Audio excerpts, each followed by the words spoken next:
Hi friends, I'm Gaurav Marya, Chairman of Franchise India Group.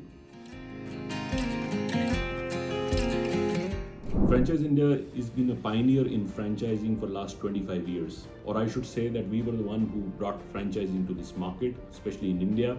Friends, I've seen a lot of success stories, and we all know about the success stories of brands which have done extremely well in franchising. But we also have seen a lot of failures. Today I'm going to especially talk about the 5 major failures which sometimes brands are not able to guess right. So the first failure is actually setting expectations. When you do franchising and you, especially early stage, and you're getting franchises on board, you need to really set the right expectations. I sometimes feel that brands go and overcommit themselves, even to extent that they would go out and say, you just have to invest and rest is taken care by the brand, and they would ensure profitability of the business. The whole idea of franchising is that you're bringing somebody who would own and operate a business, which means that the franchisee would have to take responsibility of the performance of the business, then the brand can take. So that's very, very important to set the right expectations. Second is really about setting up kind of sometimes you give too much of flexibility to your franchisee, and they start deviating from the business model. I call the firm and the flexible rule. You need to be firm on the business model. You not let the business model deviate.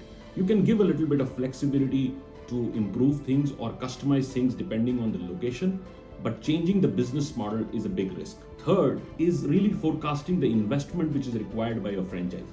I have seen 70% of all franchisees which get closed don't close for business model. They close because they're undercapitalized. Sometimes you don't judge that the franchisee, when it's coming to you, doesn't have enough investment, or they're taking too much of loan.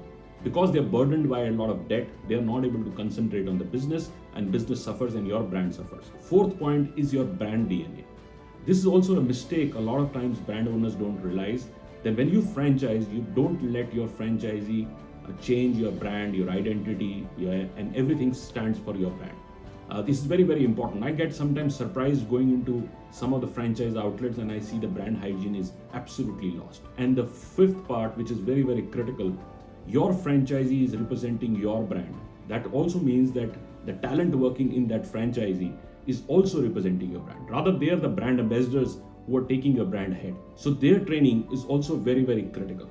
Companies who spend a lot of time and energy in training the franchisee staff actually perform much better than the companies which are not doing it. These are some of the advices you should always keep in mind when you are looking to franchise.